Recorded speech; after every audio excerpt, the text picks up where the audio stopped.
And hey everybody, welcome to this episode of Best Practices by UAC. One of my favorite members of UAC, Bergur Konradsson, out of Iceland, is on the episode. Beautiful practice clinic, 30 years, 10 associates over the whole 30 years he's been in practice, but 8 at the high point, just to give you an idea of how long his team has stayed with him and been a part of his vision. We're just talking at a high level. What's he done to have that kind of staying power? How's he adapted over the years? It's a really interesting conversation with Bergur. You're going to enjoy this episode. This podcast, particularly our sponsor, our success partner, is Better Balance. Better Balance Orthotics and Dr. Andrew Powell, who's one of our UAC members. He's out of Sydney, Australia. Dr. Powell is a leading authority in custom orthotic design, blending biomechanics, precision, 3D technology, and over 2 decades of clinical experience. Check him out, betterbalanceorthotics.com.au. And it's a really different take that he has on an orthotic that's more akin to almost grounding than what you've heard with other orthotic companies. They feel amazing. I'm a big fan of them. Please check him out, and let's jump into the episode and get started. Maybe a little bit of history. Maybe the people that don't know me. We have a 6 chiropractic, doctor's office, and we see about close to about 6,000 visits a month. So it's pretty high volume.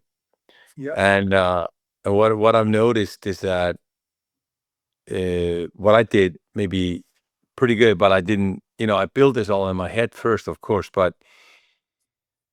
it's important that you ask your associate that work with you, how much do you want to see? What's there? Because I was raised in the gangster society. 100 people a day is just normal. Yeah. But today, when you speak to a chiro that's out of school, he looks at me like I'm nuts. That's really shifted, hasn't it, Bergur? I mean, there was a time I was seeing 350 people a day, and now 300 seems to be a very heavy workload in a week for a lot of chiropractors. And I don't know where or why that shifted, but it really tangibly shifted.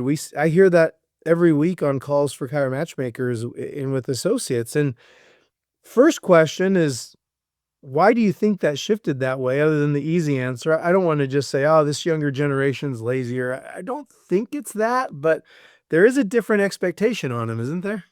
Yeah, and I mean, maybe you and me are like, we got this all wrong. Maybe they figured out that work less and see less and spend less is maybe the key. I don't know. Yeah. But I mean, but you're right. It's just like it's changed quite a bit, and I think that I didn't really calculate it into the account when I built that big office. Is like, people just want to work less and see less, and that's fine. But you just have to, when you hire somebody, sometimes, you just assume that they are like you, Yeah. and they're not. Well, and for everybody listening, your practice is in Reykjavik. Is that? Yeah, I'm in Iceland. Yeah. Yeah, in Iceland. And you've been there for how many years have you been in practice? Yeah. So I graduated from Palmer like 95. So yeah, 30 years. And, you guys have a massive practice there. At the high point, how many associates have you had at one time? We were at maximum with me, we were 8. And any guess how many associates you've had in total over your 30-year career? Maybe not that many, maybe 10. That's great. Yeah. So they stayed with me for a long time. So how are you taking that knowledge into the next decade of your practice? Are you adapting, seeing what students are doing, or are you just being more particular about who you find and the expectation of the volume, or how are you? What's the game plan? Yeah, so the game plan is this. So when you hire somebody, you really have to ask them about their volume. So we have a high volume office. So let's say that they say well, I want to see, maybe 20 a day or 30 a day or something like that. And then hey, you need to split the room. So you need to say okay, you work a, morning shift, then you work a PM shift or afternoon shift, and then you just double down on the room, Yeah. So if you're a clinic owner, you think a little bit differently, because in the old days you're like, hey, this is your room, this is your high-low, this is your cox table or whatever you have, Yeah. and put your name on the wall. And but I think today is like, you know, to use 2 shifts and use the room the whole time. Yeah, that's smart adaptation. So I'm curious. I'm sure people watching, you have one of the most beautifully designed clinics I've ever seen, and by all measurements and accounts, a really successful clinic. Um, what's been the key? 30 years in the game, Berger, and I know you love the clinical work as much as the business side of it, but I'm kind of curious over the years, what percentage of people are repeat customers? How many new people do you attract in the business? Um, I'm asking a lot of questions here, but I want No, it's fine. to dip into the genius of like, how have you done this for 30 years at such a high level? And somebody who maybe is on the other end of that starting out going, boy, that's cool. How do I build this to start going in that direction? How do you summarize that? So I think history is going to tell you a lot. So when I came to Iceland, we were like 5 chiropractors. When I flew in and I started my own practice, I think 2 or 3 people left from Iceland, and they said you can't make it as a chiro in Iceland because you know physical therapy is being like reimbursed and not chiropractic. Yeah. And I'm like, So I started when like there's like no belief in chiropractic, and I was the first one that brought in X-ray, and so I was like, yeah, I was a little bit of a BJ in here. Like, I took it to another level. Yeah. But I think you have to run chiropractic business just like every other business. You have to innovate. You have to like, let's say you go to like a nice hotel. I mean, do you always see the same couch, or are they like painting and redoing? So I mean, I've redone my office probably, I think 4 times. So like got like designers in there. So they got some Danish designers like designing this really, really nice stores. And I'm like, brought them in there and got some ideas. So I spent a lot of time, money on design, because so that was kind of has been my advertisement. So I learned this from like my old father-in-law that was running the most successful like fashion stores in Iceland. He said like, I'm not putting a lot of money in advertisement, but I'm putting a lot of money into my clinics. So because that's going to advertise me. Wow, that's really smart perspective. And funny enough, our last podcast is a designing team that designs chiropractic clinics. And she was just saying, Carolyn, about every 7 years, design needs to be updated. And if I do the math, 30 years, about every 6, 7 years, you're kind of going through intuitively redesigning the clinic, making it fresh. But that's a smart take that you see your building as advertising for the practice. Yeah, and I mean, like when people come in there, I mean, I mean, so I mean, it starts in the parking lot. Of course, starts with an email and how we're contacting the customer. But I mean, when the pay, when the practice member comes in or the customer comes in, and they go like, "Whoa, this is kind of, they, people make decisions. They make decisions of like how they feel. Absolutely. So I'm curious, what percent of the practice is wellness, repeat Oh yeah. customers, and what percent is new business that comes in So after we 30? see about yeah, so we see about between 80 and 100 new patients um, a month. And we have different PVAs, but I would have to say we're like probably 50-50. I mean, we have a lot of like repeat customers, long-time customers that have been coming in for 30 years. I love it. How have when you started Burger, like me, Yeah. there weren't really Whole Foods, there weren't lasers and stem cells and CrossFit and even organic. There weren't so many options, and I look around now, there wasn't functional health and there was kind of chiropractors and maybe a roller table and e-stim, and we were the wellness, you're not using medicine, and then it was medicine, and now the world has come around us where it feels like the world's moved towards the kind of way we've approached things. How have you stayed relevant the last decade as there's all this other quote unquote competition and distraction for people that maybe before when you started chiropractic was the only other option besides the doctor. Now there's a lot of other options. How do you guys deal with that? How are you handling it and positioning yourself? Wow, that's a very good question. I mean, even me as a business owner, that I mean, I've gone, I opened up a small gym in the office, and I put a Fit 3D into the office, and I got a masseuse in the office. Mhm. But really, what I think, if you can stick to the nervous system, and sell people on the nerves, how the nervous system is functioning, but how your body is, function optimally with the better nervous system, if you're well adjusted. I mean, that's the key. And if you can stick with that and use, like, we use the subluxation stations to show, like, colors and measurements.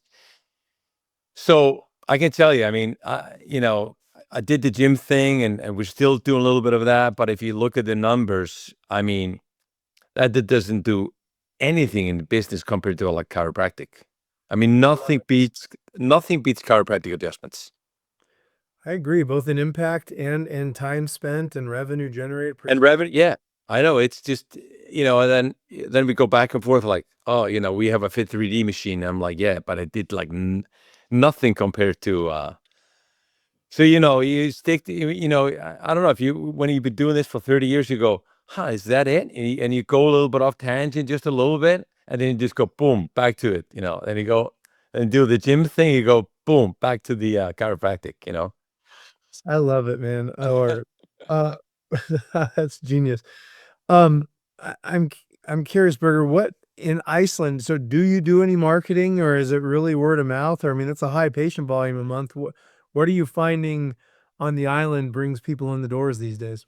Yeah, so the landscape has changed quite a bit. So, I mean, seems to me that people are not asking their friends as much for referrals. Say, hey, where do you go? Of course they do, but I mean, so they look at a lot to social media, where to go. So in the old days, you call a friend, you go like, hey, Alan, so who's your chiropractor again? Yeah. I don't know if people do that anymore, but I think they do. But they're just go there to their phone. So yeah, so I ended up hiring a marketing guy maybe 4 years ago. Hmm. And now we have, like, a marketing calendar, and we shoot videos, like, every week. Yeah. So I mean, like, yeah, What's the name of the clinic's Instagram page, if you don't mind sharing it? yeah, Cairo. So it's KIRO.is. .is. And is your Yeah. marketer out of Iceland or are they somewhere else in the world? So he's Icelandic. So I brought him twice to a chiropractic seminar to the States. Oh, So I can't, you can't have a guy working. You cannot have a person, in my belief, that doesn't understand chiropractic. I agree 100%. And I think too also probably understands your country, and the nuance of that as well. Are you Yeah. originally from Iceland, Berger? Yeah, I am. Yeah, I'm born and raised here in Iceland. Yeah. Born and raised. Cool. Yeah. Yeah. Well, I love it, man. And then on a clinical side of things, I have to ask this question. There's more distraction in the world than ever with social media. What are you guys doing to make sure you keep people following through with the care plans you recommend, and how do you keep them on pace? Because there's, I think, more pulling at people, more distractions. So, what have you guys done to just make sure that you build value so people follow through with your recommendations and get the results that you want them to get? Yeah, I think it's too. So when of course, I did not to do this when I started, but I mean, we just do pretty basic. We stick to the 12 visits, and then we, like, rescan, visit with the patient. How are we doing? So we map out, and we sell like the future. So we go into, like, hey, first, most of the people come with some kind of discomfort, and then so we sell us on the wellness plan. Yeah. But and then of course, it depends on people's goals. If people have different goals, but sometimes they have no clue where they're going. Yeah. So we trying to paint the picture, but we have, like, healthcare classes twice a week in our clinic. Ah. And do you require people to attend when they first start, or you strongly Yeah, suggest? yeah, How do you yeah, navigate that? yeah. Everyone. So out of, let's say, we see 80 new patients a month, 79 go to a healthcare class. Smart. Yeah. Yeah, we've always seen a correlation with people who stay, getting that extra level of understanding beyond what they do on their first couple visits or an adjustment. There's just a different environment when they're in a classroom setting. Oh, big time. Yeah, I love it. Well, Berger, Yeah. always it's just good to see you, man, and your energy, and, you've hosted so many of us out there, and there's a great story of Beverly Hills. You weren't out here for that, from Peter and, Kelly Wool talking about a earthquake, and they met you for 5 minutes at an event, and next thing you know, they're staying at your place, and how grateful they were for the inside connection through UAC and what you did for them. What's UAC been for you? You've been in as long as I have, just about, more than 10 years, if not maybe 12 or 13. What's the benefit of UAC? Why have you been a part of this group for so long? So, I mean, USC is a great to meet people, with the same like, you know, you wanna have, a great life. But at USC, like you meet people that are chiropractors or business owners that are looking for some kind of an excellence. So I met a lot of bright people. They maybe don't do maybe exactly the same that I'm doing, but they're always looking for something like to better themselves, and it's a positive environment. So that's you meet people, and then I'm like, "Hi, you doing this?" And then you pick up on stuff. So yeah, you can save a lot of time and energy by being around the right people. Don't they say like the closest five people to you, you're average of them. So I mean, Yeah. hey, hang around successful people. That's gonna make you successful. Well, Berger, we love you. We appreciate you, man. Thanks for coming on and dropping some wisdom for a few minutes, brother. Yeah, good to see you. So I'll see you in Puerto Rico. Absolutely, man. Can't wait. Have a great one, Berger. Take care.